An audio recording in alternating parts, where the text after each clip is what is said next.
into the online broadcast network, AFTERBUZZ TV. Over 20 million weekly downloads in over 150 countries, and your number one source for after-show entertainment.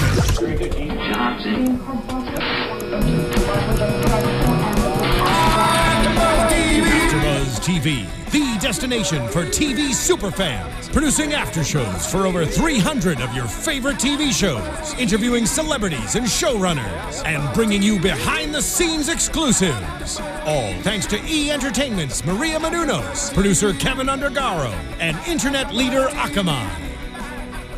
Now, let the buzz begin! Hello, true believers, and welcome to the ABTV after show for the X-Files. Are we going with season 10? Season 10, We're going to call it season 10. They went out of their way to establish continuity by using, to my great joy, the original opening credits, which was a lot of fun. There's a lot to unpack in the X-Files' most triumphant return. I am Lex Michael. I'm all over social media at the Lex Michael, and I am here with... I am at Lacretia Lyon, and if you can spell it right, it is Lacretialyon, just like Empire, but we're here to talk about another Fox show. And I'm Frank Moran. You can follow me on Twitter at HappyGoJackie. Yeah, and guys, for those of you tuning in currently live, right? That's the word, live. Follow the conversation, hashtag ABTVXFiles, and in the live chat, we're checking that out as we go. Please feel free to throw out your thoughts, feelings, questions, concerns, your deeply felt conspiracy theories. We want to hear all of it. So let's open if we can, because I, like I believe the two of you are as well, a massive lifelong X-Files fan. So before we jump in earnest to our conversation about tonight's premiere, I wanted to talk to you guys a little bit about the show as a whole. How did you come to it? What in your eyes are some of the highs and the lows? Because show that runs 9 years, there were a number of peaks and valleys, let's say. But I wanted to just talk about the show in general, jump in, general thoughts, specific thoughts, all of it. Let's go. Well, I came to X-Files when it started. I was a little girl, but my dad always let me watch whatever I wanted. So on Sunday nights, we would watch the X-Files. And so when normal little girls had Leonardo DiCaprio pictures all over their rooms, I had David Duchovny as Fox Mulder. What was it about Mulder that was just so captivating for you? Well, I guess like crazy. So, yeah, when he's going into those deep, dark conspiracy theories and being a believer, I was just, like, hooked. I was like, oh, my God, this is the man I want to marry. Sure. Or when he's just sitting at home watching the Bigfoot footage over and over again? Oh, yeah, that insane. You know, I'm from East Texas, so those insane mountain men that go into the woods and hide in a cabin, I know those people. And they don't look like David Duchovny in real life. Most of them do not, no. No, for me, it was just, the premise is so great when you have a total believer and a skeptic kind of put together to solve all this. I thought it was a really cool concept. And then what I liked was when, probably one of my favorite episodes, like maybe a lot of people are Jose Chung from Outer Space. Yes. Which I thought just like took the format and then just tweaked it.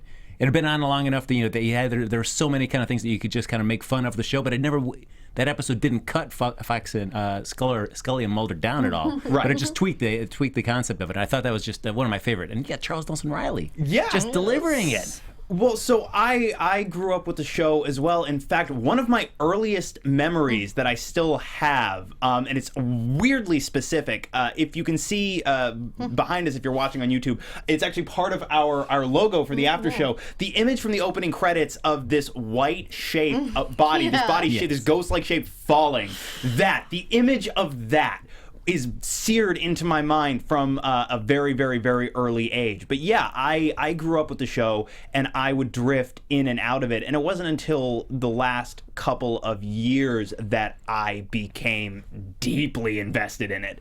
But it was always a presence. So there are 9 seasons. 9 seasons of this show and 2 motion pictures, and over the course of these 9 seasons, they gave us, for my money, some of the best episodes of television that there are. And you mentioned Jose Chung's From Outer Space, and there are a number of wonderful comedic episodes. Humbug jumps to mind immediately from season 2. The episode with all of the different sideshow performers. Ex-Cops from later in the run. It's a phenomenal episode. But then also, you know, at its genesis, it was a darker show. It took its inspiration from programs such as like Kolchak the Night Stalker before it. And there were a number of episodes that were very, very dark that were very effective. Yeah, like even still like the like All Things, where Mulder kind of at least, you know, determines what happened to his sister. Yes. And at just Season the end, 7, I believe. at the end where they play the Moby song is just, I could just hear that still just gets me. It's just such a haunting sequence. That song just fits so perfectly the way they cut that sequence together. Yeah, there's an episode called Home, which infamously features the Peacock family, which is one of, I think, the darkest, most disturbing episodes of network TV that I've ever seen. Yeah, just the mom hanging out underneath that bed. Oh. Another, like a postmodern Prometheus also comes to mind as one of the standouts, the black and white episode about the monster who has a Cher fixation. which is tremendous. And of course, you know, we're touching on some of the standalone episodes which made up the majority of the show's run, but of course the show is perhaps even more known for its sprawling alien mythology. And I think that's really divisive amongst fans, because some people really love the mythology-heavy episodes, and others just came for the monster of the week. Right. And I feel like you could talk to either people, and they either have a strong opinion about which kind of storytelling they preferred for that series. Sure, and it's interesting too, and I think by Chris Carter and company's own admissions, a lot of the mythology was made up on the fly.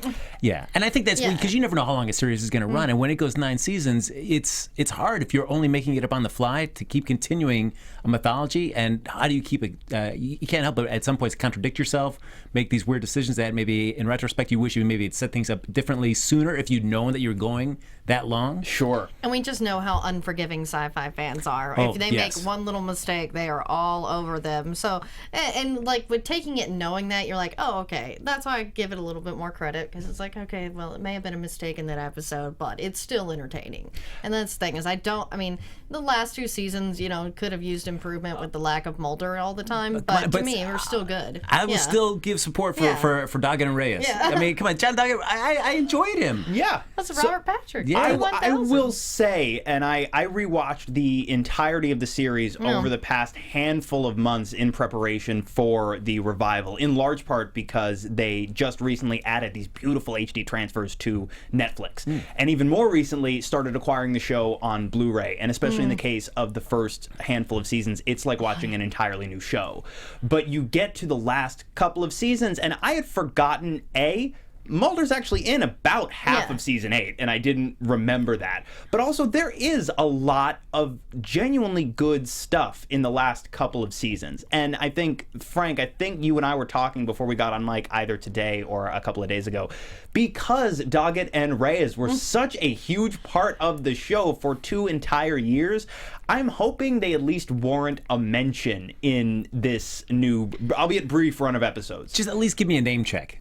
I'd be happy with that. Just still acknowledge you're out there somewhere, guys. That would be great to hear. Actually, you know, not to spoil anything, and it's actually, you know, not really a spoiler, but I have heard Annabeth Gish as Reyes is a possibility for this 6th episode. Really? Yeah. That would be great. See some online chatter for that, so you guys may get your wish. I haven't heard anything about Robert Patrick, but yeah, because I just feel like when you talk about it now, they just pretend like the Doggett and Reyes didn't even really exist. Right. And you're like, come on, guys. I mean, there was 2 seasons they were there. It was 2 entire years. Yeah.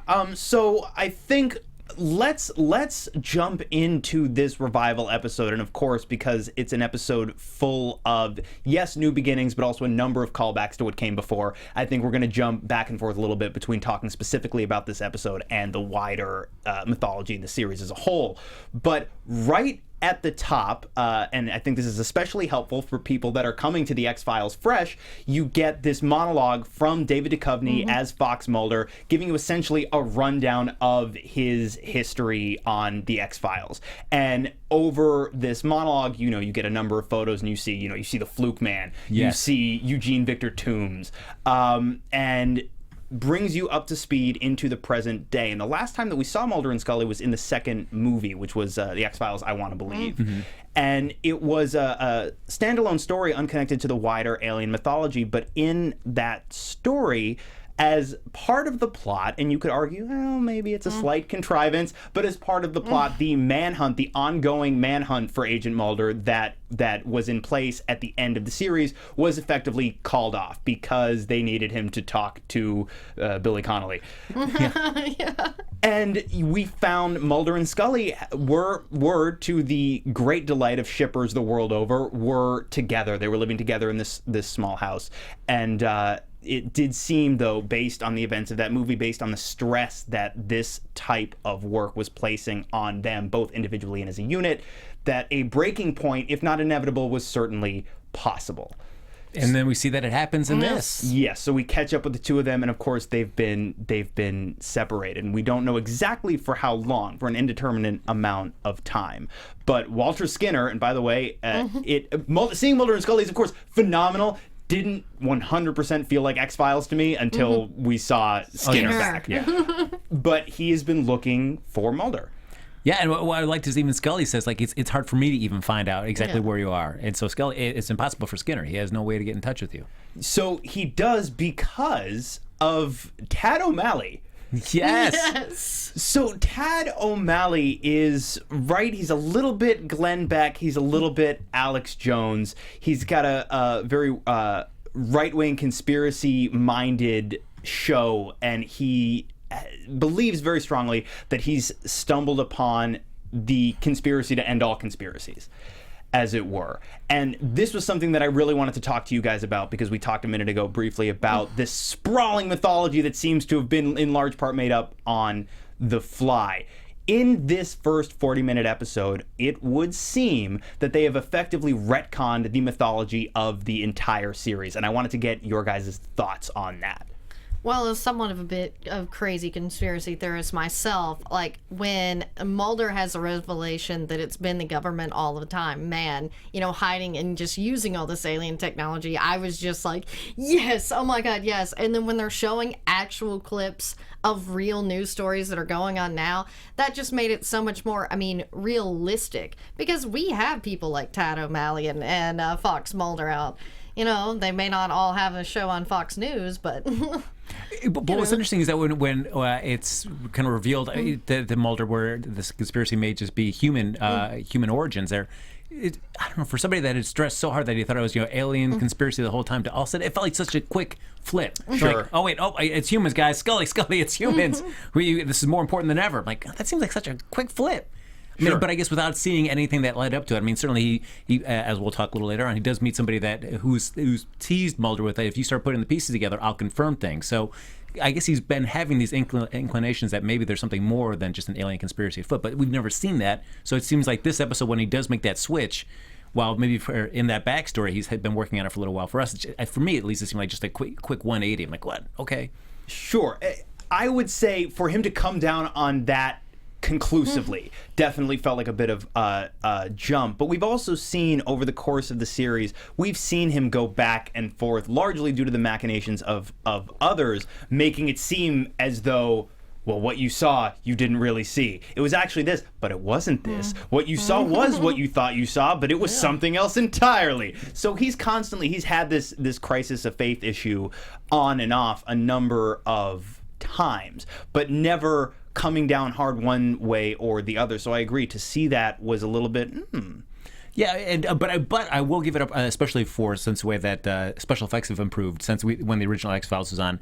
When we start at the beginning of the episode and we see a crash in Roswell, that looked expensive. Yes. Really nice, beautiful shot of that. I was like, all right, nice. And they, as part of their mythology retcon in this episode, they suggest that the taking that again. They suggest that the Roswell crash was the genesis point, if you will, for everything that we have seen in the series to date, which makes a certain amount of sense. But then we see this alien crawling away. We see a doctor, a man of science, who's been called to the scene for reasons not entirely clear to him. Yeah. Are you just like, Yeah. Is it, I concur. Sexy like, alien yes. crawling around on the ground. And then, of course, we see this alien eradicated very quickly by this group of men whose motivations are, at this point, unclear. And it does seem like this plays into the larger conspiracy as a whole, but I wanted to touch a little bit on the use of flashbacks in this episode because it is something that they jump back and forth to pretty frequently, and we come to find out that this man of science has become Mulder's informant. Mm-hmm. Yeah. And I don't know. I think it's. I'm stuck. I'm so on the fence because we got so much information in this episode, and yet it feels like we only got half of everything. Well, I guess because from what I understand and what we've talked a little bit about is that it's only 6 episodes and it's only the first and last episode are mythology based. The rest are just standalones. So it seems like they're really set up in this first episode a big thing that if you're not going to address it for 4 episodes and then then all of a sudden hit it back at the end, like, is that going to be enough? Right.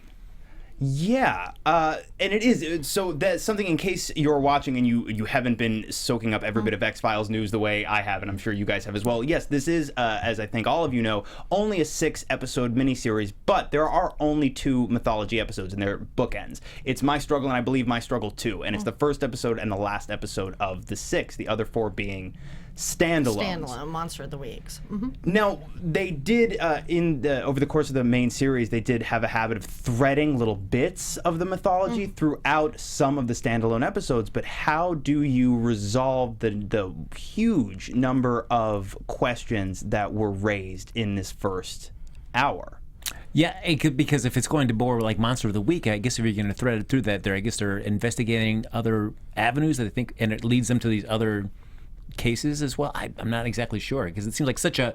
I mean, Scully is so adamant that we can't let this happen, Mulder. That I feel like, all right, for 4 episodes we're just gonna go and find like weird monsters of the week, and then all right, now let's get serious, Mulder. Let's really dial down and do this. It's like the X-Files are reopened, so let's get back to X-Files in for a couple of weeks. And it's just not fair because I've seen episode 3 and I'm like, I want to answer your questions, but without spoilers. Of course, it's yeah, and I don't want to be spoiled for any of it. Just obviously, if you're listening, I would assume you've watched the episode. Even seeing him in the marketing, the reveal of the cigarette smoking man at the end was for me a big like, what? I Yes. love the tracheotomy, putting the cigarette. yes. That was just classic. But it would just seem that at the end of the series, I mean, there's a rocket, there's a missile that launches right in and it blows up there inside that Navajo, Aztec mountainside building, and you see the flames rushing right at him there. I mean, I thought he was dead at the end of that. In soaps and sci-fi, no one is ever really dead. It did seem as definitive an end for that character as possible, but we've also seen, we're talking about the same series where aliens will replace people with replicant super soldiers, or somebody's body can die and be decomposing, and then if you use science in just the right way, you can save them from death and decomposition. So there are ways. True. I mean, especially, I guess, as I've read, like the Lone Gunmen are supposed to be in the series as well, and we all know at the end of their original series, they died, but they showed up when Mulder came back. It's just kind of like figments of visions. Yes. Their death too felt a little bit like their spinoff wasn't successful, and Chris Carter was grumpy that you didn't watch the show. It's like, oh, okay, fine. Here, they're dead now. So let's talk a little bit about the new context for this conspiracy. I want to turn this part over to you guys. What, to the best of your understanding, are the new parameters for the overarching conspiracy of the X-Files? Well, Lacretia? All right. Yeah. As a resident conspiracy theorist. Resident conspiracy theorist here, I mean, basically what it did was, instead of this is like secret aliens that the government is just studying, trying to learn more about, Mulder is now in the viewpoint that the government knows everything and has been using this, and it's, kind of tied into all of like the conspiracies that we have nowadays, like 9/11, the militarization of police. So basically it's Mulder, and again, instead of looking outside of Earth, he's going to be looking more into he'll be going back to the X-Files and be looking more into working against the government. I mean, he's always kind of been, but he's really been more like uncovering the secrets of what he thought was, extraterrestrial, when it's really, man who's the monster. Yeah, and Tad O'Malley in this long expository monologue towards the end of the episode, essentially he lays out that this conspiracy perpetrated by man encompasses almost every insidious corporate act that you can think of. Yes, because these were like real footage of actual news stories. That's what I like that they used, and they tie it into a lot of stuff, because there's a lot of people who, believe like Tad O'Malley, whether they be right, wrong, or whatever. So I really like the realism that they're really going with, versus like in the 90s. I mean, obviously, we didn't have the internet and all this fun stuff back then. So, really showing how it's working in today's world and turning it around to being a man problem instead of an actual extraterrestrial one. Yeah, I mean, questioning the existence of FEMA, what their purpose is. But then also to that, they've been staging abductions and then impregnating women. And then harvesting their babies before they're born. So for that, I don't understand the whole point of that. Why you need to go to the elaborate abduction route for that? Why you could just take people, couldn't you? I don't know. Sure. Why we got to go to elaborate stages like you've been abducted and now we are aliens and now we've impregnated you. Right.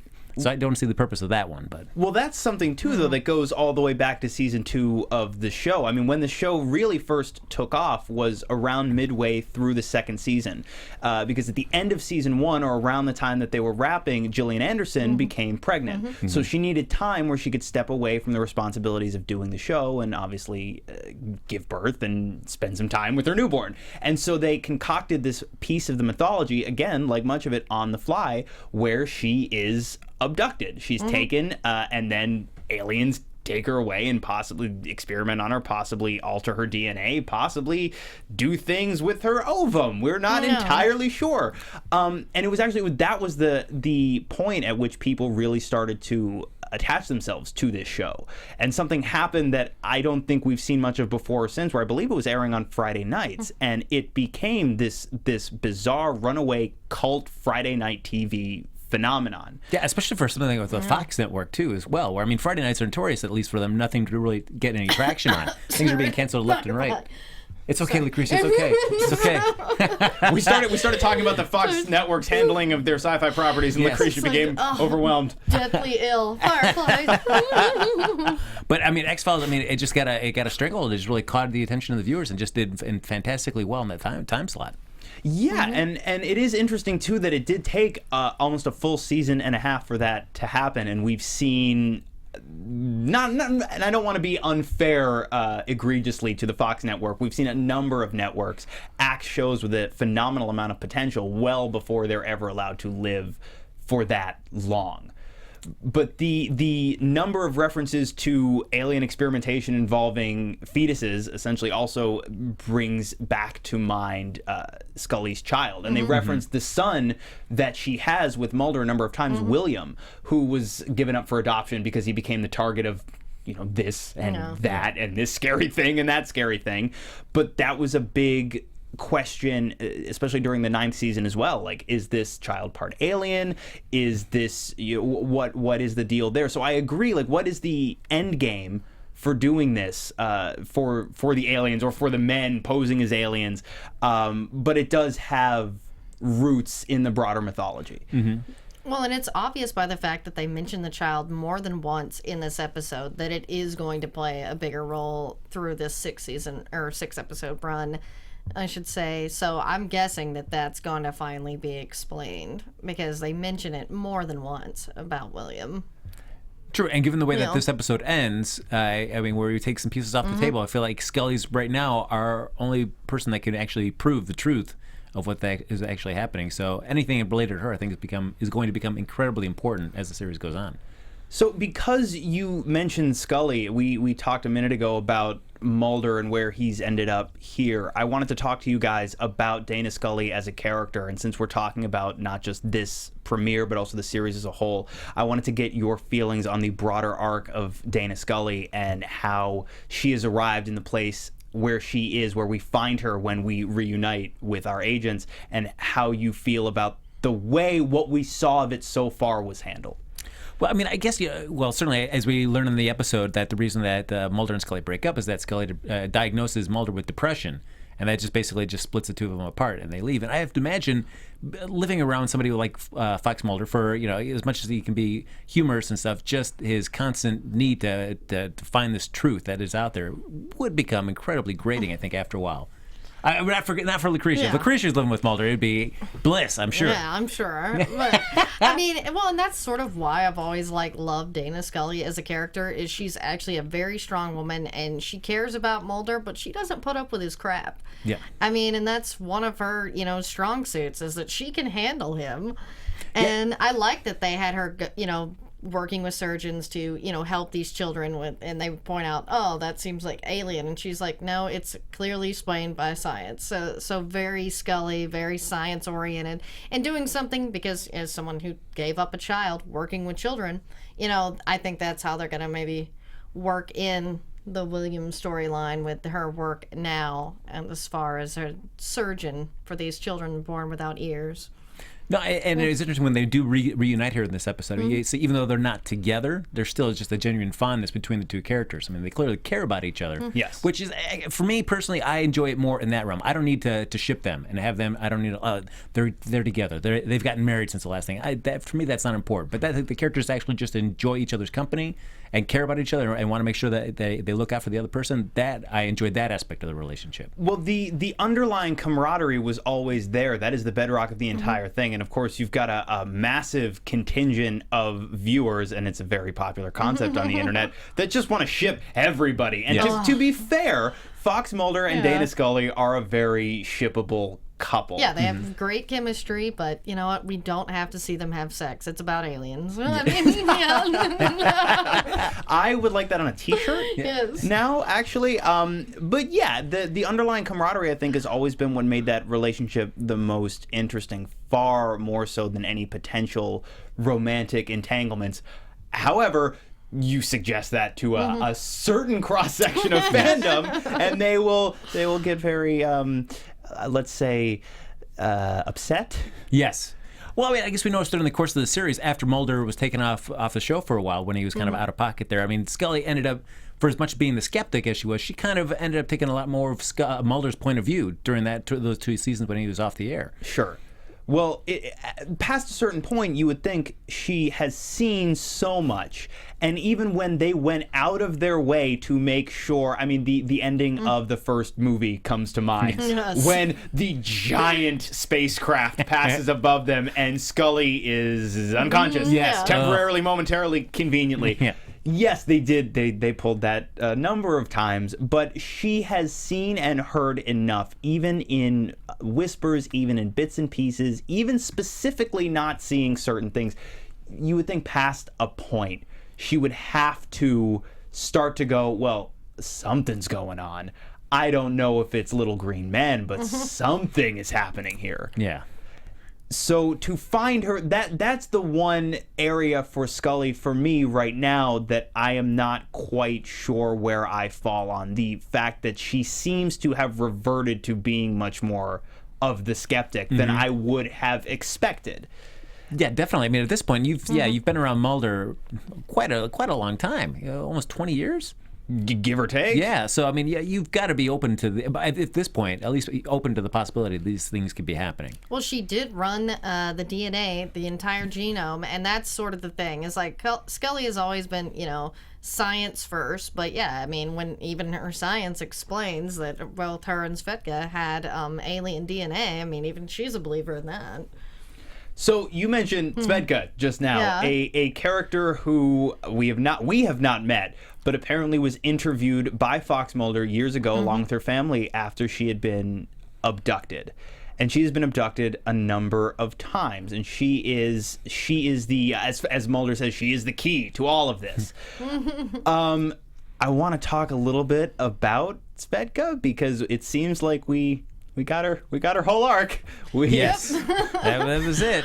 I honestly was kind of glad that she blew up at the end, and I know that sounds terrible, but like that scene where she comes to the door and Scully sees her and Scully looks jealous, I was like, yeah, let's please kill this girl. Because I didn't want them to go there with Mulder and this young girl. I'm like, that's creepy. I mean, granted, now I was probably, younger than her when I thought he was so sexy, but still. Well, it's one thing. It's one thing for the dynamic to work that way. The one moment where I went, ooh, it was when Fox Mulder goes, I think I'd remember. Yeah. It was so creepy. Way to keep it professional, Fox. Yeah. Yikes. But so, okay, Frank, I know during the show you took copious notes, so I want to ask you questions about Svedka's abduction experience, because we see these scoop scars, and we get this story that she tells that maybe it's just me, but I feel like I'm a little lost in the woods when it comes to actually the experience that Svedka had. Yeah, it seemed like, I guess, much like many alien abductees, abducted and then was, I guess, impregnated by them, and then the babies would be harvested before they came to term. And that's the experience that she would have. But they'd keep implanting false memories on top of that to explain these things. But I guess, as she said, they wouldn't take. So the reality would keep coming through, at least at the point that we thought the reality that she was explaining, which was true, that aliens were the ones that were responsible for impregnating her. Sure. So that, which also then seemed to give her like a residual ability to move things as well. That she can't control. It just happens every now and again. She can't really control when that happens. But that also these, I guess, experiments that happened with her also gave her that latent ability as well. And a little bit of, what would you call it, telepathy, a little bit of the ability to see the thoughts of other people. And she says just enough in a conversation with Scully to make Scully uncomfortable. Yes, that's enough. That's enough right now. Yes, I see the two of you guys have been together. That you're not anymore. That it hurt you. Dana. That's the first bit where you can see like Dana starts like, all right, maybe there's a little bit more here than I'm thinking. And then we see the plan, as I understand it, between the agents and O'Malley, is that he's going to go on his show and he's going to, with Svedka's corroborating testimony, he's going to blow this whole thing wide open. And then we see that someone, the people behind this conspiracy, apparently get to Svedka first, get her to completely change her story, and then something blows her up. Yeah, although I'm wondering, I guess Ted O'Malley's got enough presence on the internet that if he were to come forward with something, I guess it would maybe start a little momentum. But I'm thinking, would Svedka be enough? Like, if I brought just that lady onto my show and said, like, hey, tell your story. Guess what, guys? That's what your government's doing to you. Would this one lady be enough to really get the ball rolling on this? Right. Have you ever read a conspiracy website? Like any little bit, it'll get these people going. But too, people watch one back. But when they meet her and she insists that she has alien DNA, and they ask, well, have you had a doctor verify this? And she says, no. Yeah, but she's so insistent. Right. But then even once you get a doctor to verify it, once Scully is able to come back after the fact with documentation that there is a DNA sequence here that we cannot identify, that's still only one voice. So I'm going, all right, if I'm behind this conspiracy, let's say I'm the cigarette smoking man, and I see this is happening, tell me if you disagree, wouldn't it be more prudent perhaps to let this person go and say whatever they want? Because isn't it easier to debunk the one person than it is to justify why they blew up? Yeah, it's like Oliver Queen it. Like, oh, they're going to make it seem, they have to prove it's not me so that, then no one will know. Oh, I don't understand, what's the point of blowing up? Why don't you just abduct her or just make her disappear? You could just kill her, you could bury her in the desert somewhere. Nobody would ever find the body or anything like that. You would never know. She just disappeared. But you just leave such a visible, tangible proof of her death and explosion thing. Well, this is clearly something's going on. Yeah, because they could have easily just called Tad. I mean, like everyone does, like the real people like Tad O'Malley, to have her go on his show. What does it do? No one believes these whack. I mean, the people in charge don't believe these whack jobs. Like, there are so many different people out there that do, but no one, in that sphere. So, I mean, you could have her say whatever she wants, but, most people wouldn't believe her. That's why I was thought it was weird that they blew her up. I mean, I was glad because I didn't want there to be some weird, creepy old man relationship there. But you figure as soon as Scully said, like, I've got the same thing as well, I figured Specca's days were numbered. Yeah. Because there's no reason to care about this one-off lady when we've got Scully really at the heart of it. Too. And also, now we've established firmly in this episode that at the head of this conspiracy are men, human men, that have reappropriated alien technology, which suggests to me very strongly that we're not discounting the existence of aliens, just that they're not the ones perpetrating all of these acts. And we have seen on the show in the past a shadowy conspiracy of men in our government working at cross purposes with extraterrestrials. So, maybe not inconceivable that the blowing up of Svedka was not in fact part of the conspiracy, but was grumpy aliens. Well, I mean, certainly because while Scully's running the tests on her and Svetka's blood work, O'Malley takes Mulder to this offsite location to show him like a Faraday cage and an aircraft inside there that has runs on 0-point energy and has cloaking technology. This it was ARV. Wonder Woman's plane. Yes. Yes, it did. It was a lot like the Invisible Jet. Yeah, and so I explained to Mulder that this technology's been around since the Roswell incident. So it's like everything you've seen is actually scientifically possible with human technology at this point. So everything you've seen back then could easily have just been man-made incidents that have happened. Sure. But also, I mean, so this again to me raises certain questions about the mythology as a whole, because on the one hand, okay, let's make the big buy and we'll go with everything, all of the big events over the course of the entire series was orchestrated by a group of human beings. I don't know how that explains certain things like the alien bounty hunter, for example, or the black oil. Those have actually been brought up in the chat as well. Well, why don't we jump in, because we know it's awesome that you guys are joining us. So why don't we bring you guys into the conversation a little bit? What are they talking about? Trust no one, not even the writers. Yes. All right, nice. That's Chase 24. All right. What else do we got? So they're talking about, but like, what are they talking about specifically as it applies to the broader mythology? Yeah, because I'm like, there were some comments up here about the bounty hunter. Let's look for those, because when you said that, I was like, oh yeah, they brought that up in here. Yeah, because again, I will buy that men are in charge, but we have firmly established multiple sects of aliens with powers that to me are not explainable as easily via technology. Yeah, so I mean, because I feel like if what Mulder's saying is that it is a human conspiracy to take control of the U.S. and then eventually the world through the use of alien technology is helping them achieve these goals. I feel like that also runs separate to whatever alien agendas are working on as well, with the alien bounty hunter, the black oil. That there seems to be that what they're trying to accomplish has just been equally valid as well in the course of this, and they maybe are two concurrent running kind of conspiracies, perhaps. I can't think that what Mulder describes today discounts everything. Like, you can't write off the alien bounty hunter, the black oil, things like that as being part of this. Right. It also, to me, like okay, I'm trying to go back, because the mythology is so sprawling and so many disparate moving parts. For our audience at home who maybe feels as overwhelmed and bewildered by the sheer number of moving pieces, the genesis point of the black oil. Yeah, because that was millions. Because this is where Michelle in CIS Fanatic Live said, like, the black oil took over people's bodies. That was found over millions of years ago. So, like, how do you explain that Roswell started out? But then again, he does say Roswell was just a smokescreen.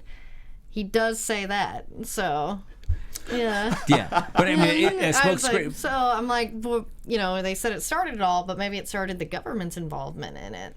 Yeah, because I started to understand what he meant by smokescreen. If he meant, like what Chris was saying, is it just that it was a real alien incident, or I mean, or that it was like all the alien things since then aren't real aliens? It's just all man-made things to help kind of stoke this conspiracy. Sure. Yeah. Yeah. This is what I'm saying about, I feel like there are so many more questions raised than anything else by this first episode, and I am so I'm a little overwhelmed with the number of possibilities. Yeah, because I mean, certainly by the end of the series, I mean, the mythology had grown, as you said, so widespread, and at some point so kind of convoluted at points that I figure if you're going to restart it or revisit the show at this point, I guess you need to find some way to kind of reset the deck, I suppose. And so I guess by doing this and kind of recontextualizing the original conspiracy that we thought is something a little bit different, gives them some kind of fresh ground to cover. I definitely think that you needed, if you were going to reintroduce the mythology at all, you definitely needed a way to refocus it. Especially because you are going to get a certain number of audience members that are coming to this with completely new eyes. And even, I think I'm proof positive, even if you have watched this show a number of times front to back, it's next to impossible to keep every piece of the mythology completely straight. So I do think it was a good restructuring, but it's a little bit, I saw somebody on Twitter earlier, and it's escaping me who it was, and I'll go back and I'll see if I can verify. Somebody referred to it as, this is X-Files fans finally getting their midi-chlorians moment. Yeah. You know, in that it is a big retcon that tries to fit a massive, unexplainable thing. It's Evil Dead too. In what sense? It's a retcon that kind of explains it a little bit more and adds a little bit more humor, especially once you see the later episodes. Yeah, I mean, I guess, you know, if you're bringing back the series for only 6 episodes, you know, for fans of the series or people that want to watch it, I guess you can't just do 6 standalone episodes. I think the mythology had become such associated with X-Files that it would be weird if they just did 6 episodes that never addressed mythology. I think you'd have to touch on it at some point. Right. But and then it gets to the point, well, if you are going to touch on it, then how are you going to, you've got to then just deal with it in a way that hopefully kind of like, I don't know, I guess, resets it for them to do, because I'm sure they don't want to retrod all the things that they've gone over for the first 9 seasons that they did this. And I guess maybe been sitting here since the show went off the air and the 2 films, they kind of, maybe ideas kind of running around their head like, well, how could we approach this conspiracy different if we had another chance to tell some more stories? Right. And also, too, it's important to remember that the series finale ended with Mulder and Scully on the run, holed up in this Roswell motel room. And the preceding massive length episode, it was a double-length episode, was more than anything else a recap of the entire series. But it didn't bring the resolution that I think a lot of people were hoping for. And then when you hear, oh, they're going to make another movie, amazing, we're finally going to get some closure on this. It was standalone. The whole alien colonization thing, or, you know, et cetera, et cetera, et cetera. And then, we don't touch any of that. So I feel like, they definitely had to go back to it, or I think a lot of people would be lighting the torches. Yeah, and then I feel like, I don't know, at this point, you're damned if you do, damned if you don't. So, I mean, you either can just double down on the existing conspiracy, or you come up with a new take on it to kind of recontextualize it like they did in this episode. But it still leaves a lot of questions. Like, I mean, as you're saying, Lex, there's a lot of questions to be answered about this kind of new take on everything. Yeah, I'm over here going, whoa, you know, like I need a Joel McHale. I need a Joel McHale to sit me down, give me some, like, Truth Squad me for about an hour and just explain to me what greater knowledge was just imparted to me. Because I'm thinking, even if this 6 episodes do great, there's no guarantee that they'd want to do another 6 episodes. Of course. I mean, whether Duchovny and Gillian Anderson would be interested in coming back, you know, Chris Carter, if he still has passion to tell more stories. So do you want some sort of kind of firm resolution by the end of this, or do you still think they're going to leave it kind of open-ended by the end of this? Can we get a little prediction-y at this point? Well, I feel like there are too many questions to answer conclusively, even if you had another 3 mythology episodes. But we only have 1 more full mythology episode in this run of shows. So how do you wrap up all of the loose ends, not just the ones introduced tonight, which are innumerable, but all of the loose ends that I think fans all over the world are hoping to see some resolution to, if, like you say, we don't get any more X-Files. Yes. Yeah, because there is a possibility. I know Chris Carter's talked about it. I mean, even David and Jillian have said, like, you know, if people want more, you know, just write them a check. I mean, so, I mean, I think that we'll get some resolution, but like you said, there's only 6 episodes. How can we explain all of this? Like, they keep talking about the super soldier thing. Hey, you know, Chris Evans comes on the show, Steve Rogers, that's our super soldier, guys. Wait a minute. Okay, hold on. Are you suggesting folding the entire X-Files mythology into the Marvel Cinematic Universe? Yes, even though X-Files is really more connected with DC. which is better. But yeah. Wait. I got a number of questions about what you just said. Biggest one though, X-Files. What is the X-Files connection to DC? In the comic series, it was actually a DC based when they did the X-Files comics. Okay. Yeah, it was an offshoot of DC, but because they had Wonder Woman's plane too. I mean. They did have one. Yeah. Wouldn't it be great? Wouldn't it be great if they show up in like the end credits of Batman versus Superman? Yes. Like they're sweeping up, like Doomsday blew up the entire city, and they're sweeping up, and then all of a sudden it just pans up. Mulder and Scully have got the flashlights, and they just look at each other, and it's like, and then the logo comes up. I mean, because I guess there are two ways they could do it. They could, at the end of this, if they addressed everything, they kind of closed the book on the conspiracy angle for the show. They answered all the questions, and then they came back for a second season, and they just made it all Monster of the Week stuff.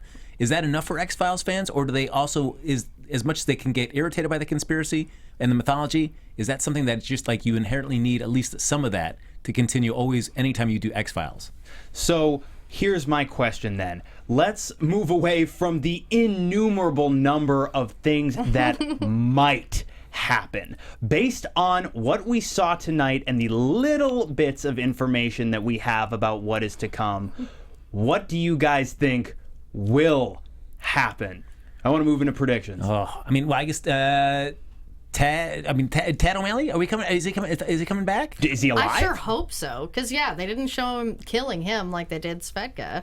Yeah. I love her name is Vodka. So. And I figure if you're not killing off Joel McHale on camera, then I think he's got to come back. When they made such a big deal about his involvement in this revival. Yeah, and that whole flirtation with Scully, we want to see more of that. Yeah, that was so funny. briefly touched on, and then just like, okay, that was it. I would like to see him try to worm his way in a little bit, if only because Joel McHale is so charismatic, and also it's going to make a lot of shippers really angry. And I get a little amused when shippers get mad. It's so funny. No, So I mean, I guess if we're talking about predictions, I mean, the Low Gunmen are supposed to be coming back at least in an episode. But I don't know which episode, so I have no idea if it's going to be a mythology-heavy episode. I mean, if that's the case, then I would say, like, they love themselves a great conspiracy theory. So it only seemed appropriate to have them in that last episode of the season to kind of bookend everything out. Absolutely. I need to know how Cigarette Smoking Man is still alive. Yes.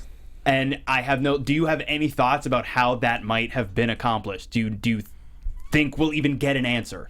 That's one of those where, I mean, we saw him get blown up, but then we see that he has, obviously been burned and is smoking through a tracheotomy now. I really don't see them explaining how he's still alive, just maybe like explaining more of the conspiracy, how he's still tied to it. But I just think that they'll be very focused on William by that 6th episode. Sure.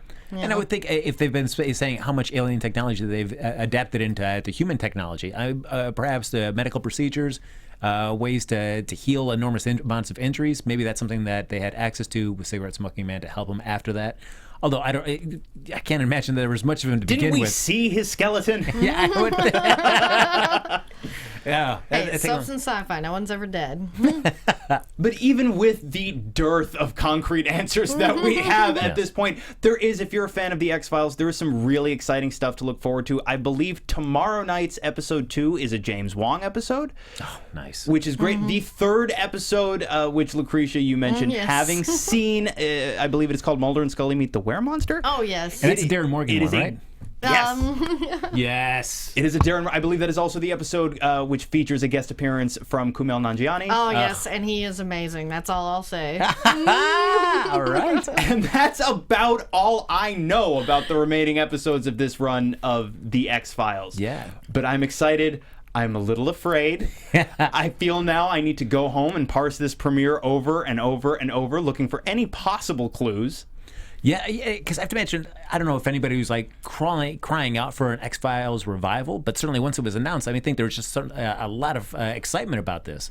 So I don't know if they're feeling a lot of pressure to that they've really got to kind of stick the landing. What that landing exactly is, I don't know. But sure, if they felt like that kind of pressure, they really got to kind of nail it this time to kind of address some of the kind of mistakes they made towards the end of the series and with the last film.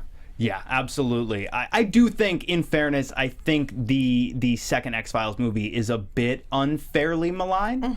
I went and rewatched it along with the rest of the series recently, and I think it gets way more hate than it deserves, largely because it didn't give the answers that people were hoping for. If you just watch it now with removed from that expectation, it's not as it's actually a better viewing experience. I would say so, especially just watching it, knowing, okay, this isn't where they finish. This isn't the end. There's more. There is more to the story that we will get. So before we wrap it up for tonight, we are going to come back tomorrow night to talk about the second episode. Before we wrap it up, is there any final thoughts from you guys about the series, about this premiere? Anything from the live chat that you saw in the last couple of minutes that you want to throw out before we sign off? Oh, let's see if we've got any final thoughts. Well, there was a lot of love for you at the beginning of this. I will say that. Yeah, a lot of people loving Lex hosting this show, guys. By the way, I love all of you. You guys are so sweet. Just give me, please at least name check Doggett. I mean, if Lacretia's saying that Reyes might be on there, it's fine, but just don't forget Doggett was there. Come on, because he's just on Scorpion, so that may be like a conflict. But you could get him for one. Yeah, that's what I thought. And Doggett needs a little bit of love. He lost his boy. Yeah. He needs a little bit of love. Just a phone call. Just give me a phone call. It's like, how are you guys? Yeah. Son's still dead. I'm sad. Cool. Good talking to you, John. That's all I want. That's all I need. So I think that is gonna do it for this recap of the first episode of the X-Files triumphant return. As we sign off, my friends, where can people find you guys on the internet? Well, if you can spell my name right, that's Lacretia Lyon. You can find me anywhere. I even have a Snapchat now. I'm just not really sure how to use it. All right. You can find me on Twitter at HappyGoJackie, and check me out Tuesday night at 9:30 with my improv team Max at IO West. All right, and I am Lex Michael. All of our social media at the Lex Michael. Thank you guys so much for tuning in. I'm really excited about what's to come. I'm sure you guys are too. We will see you tomorrow night. Yes. From executive producers Maria Menounos, Kevin Undergaro, Phil Svitek, and the entire AfterBuzz TV staff, we would like to thank you for listening to the AfterBuzz TV network.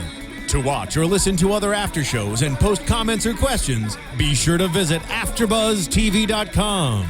I'm Sir Richard Wentworth, and this has been a presentation of AfterBuzz TV. Buzz you later.